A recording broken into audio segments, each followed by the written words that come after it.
Wow, those dogs are so talented. I wish my dog was that smart. I know mine is. Yeah, right. He can't do any of that stuff. So, he still knows physics. How? We'll show you.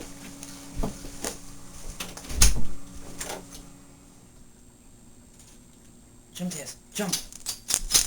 Look, he's jumping all by himself. Jumping. My dog may be able to do that. Maybe. Well, my dog knows a lot about what he's doing right here. Every time he jumps, he accelerates at negative 9.8 meters per second squared. What consistency! Also, at the top of his jump, just before he starts going back down, his velocity is 0. Every time. Likewise, every time he jumps, his net vertical displacement is 0, no matter how high he jumps. Depending on the time it takes him to reach the top and how high he jumps, he can calculate the speed with which he jumped up. If that dog could speak English and use a calculator, he'd be a physics teacher by now. That's incredible. But wait, there's more. He's also a hard worker. When he picks up the ball, he's doing a lot of hard work because the force he applies is in the same direction as the displacement of the ball. The faster he does this work, the more power he has. What if the force is in a different direction? Then he's not even working at all. Holding the ball without moving it or carrying it away is no work at all for him, because there is no displacement or he's applying a force at a 90-degree angle from his motion. That must be one strong dog to do no work at all. Is he ever? He even pulls the earth upward.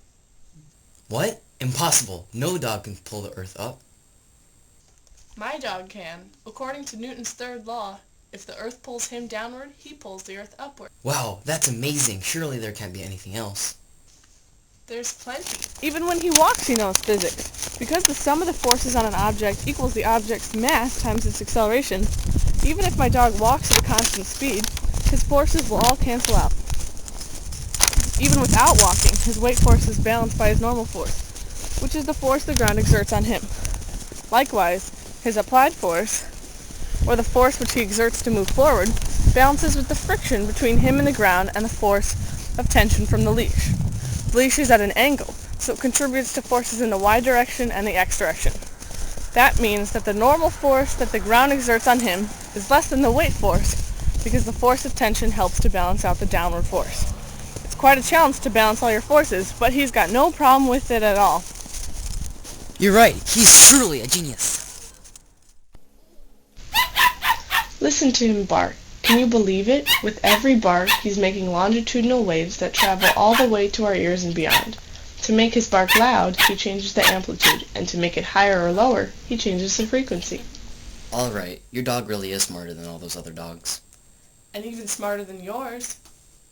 Hey, your dog may be good at physics, but mine can still eat yours for lunch.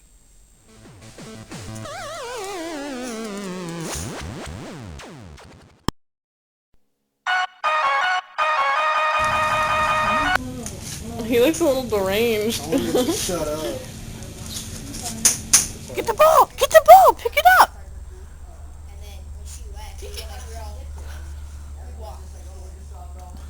Hey, your dog might be good with physics.